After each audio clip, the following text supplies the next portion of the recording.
Hi, I'm Aaron. I'm going to give you a quick overview on how to use the Retire Early scenario tool REST. REST answers questions like, will I have enough in retirement? Could I retire early? Or what would it take to get there? Unlike most retirement calculators, it captures some key important expenses so you don't run out in retirement, such as taxes, early withdrawal penalties, and health insurance as a function of income, where the cost goes up if you're withdrawing more. So let's get started. This is what the interface looks like. On the top left, you'll see a link to a user guide that goes through more details about the inputs and how it works. Just to the right of that, you'll see the tax assumptions. So you want to start here.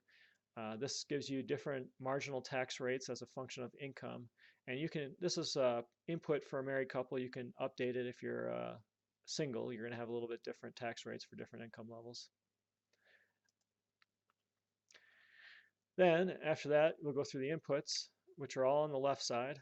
It starts with your present status, then goes on to the early retirement inputs, and then your fully retired assumptions.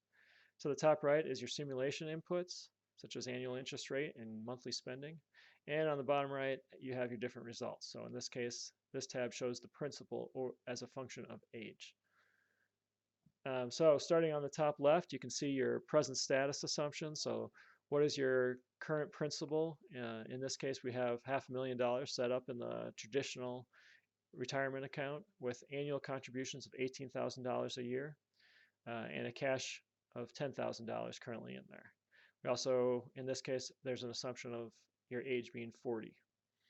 And then in early retirement, this is where you would quit your regular career and go work for yourself or stop working, but that's age 50 in this case. The next input is annual health insurance cost. And just as a side note, as this pops up, if you hover the mouse over any one of these inputs, it gives you more detail about what this input is and how to enter it. So annual health insurance cost, if you uncheck that box, you can put it in as a constant. If you check it, it gives you a little more power because it lets you put in insurance cost as a function of income. And if you go to the Affordable Care Act website, you can see what the different insurance levels would be for your particular household at different levels of income. So you can create that table in conjunction with the Affordable Care website.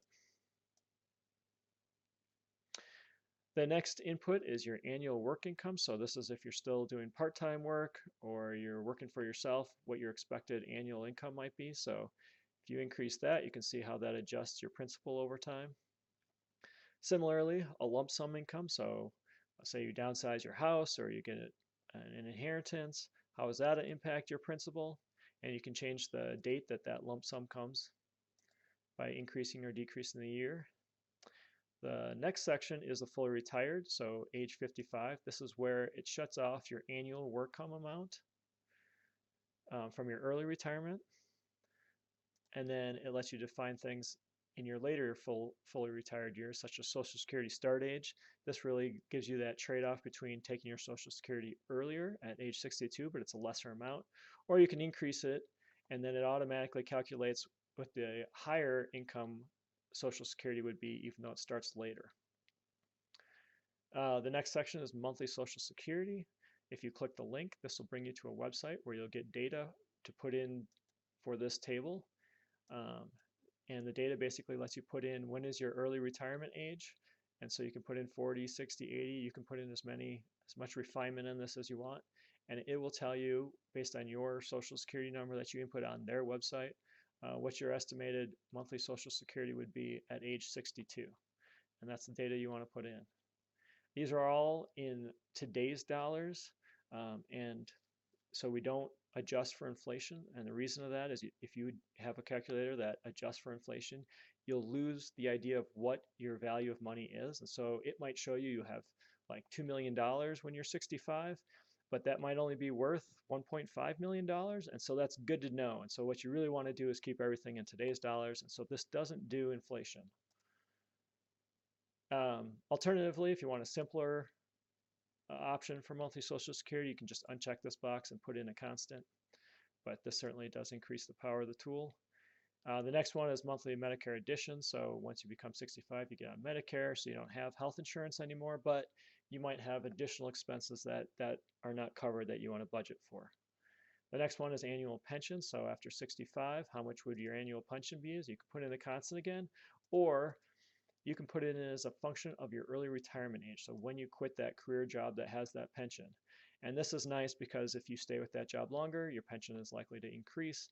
And so you can put in that relationship so that when you go to change your early retirement age, say like in this case, we're not meeting our target age goal. And so you say, well, how long would I have to take? You can change that in order to figure out how long it would take, and your annual pension will automatically update, your monthly Social Security will automatically update. So each of these inputs is independent. You don't have to adjust two things at once in order to get the right results. So that's the real value of having these lookup tables.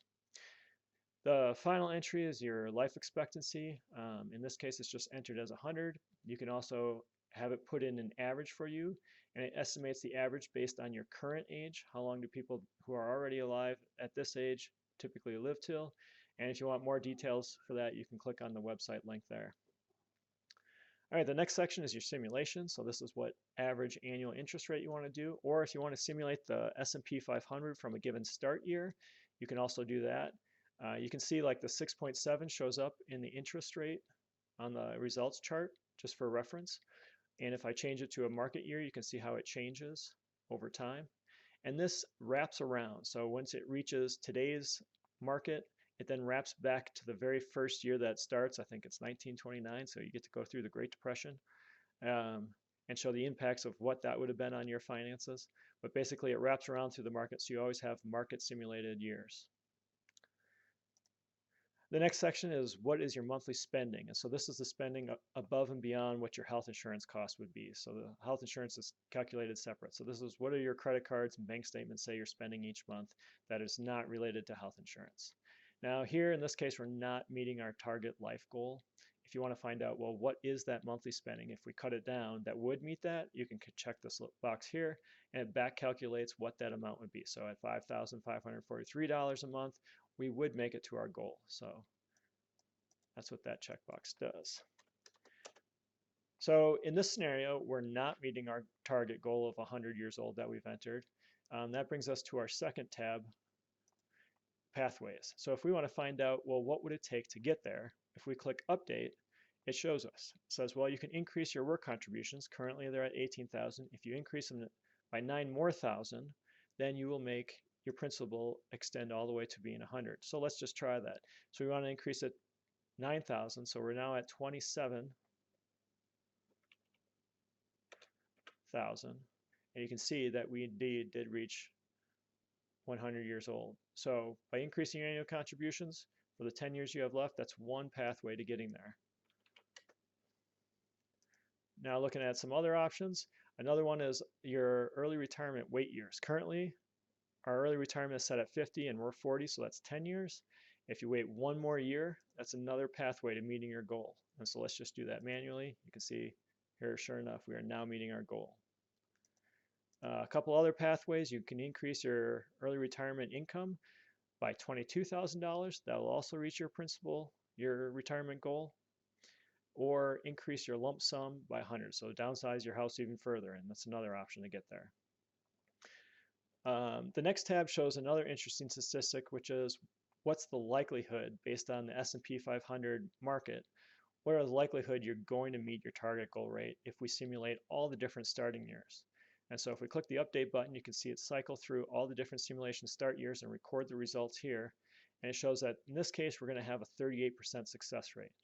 So if we wanted to have a better success rate, maybe we reduce our spending level to 5,000, hit update, and it can show you again what that success rate would be for that lower. And in this case, it'd be 50%. So much better. The next tab is cash flow. This just shows you the details on how REST calculates the different inflows, outflows that add up to your principal.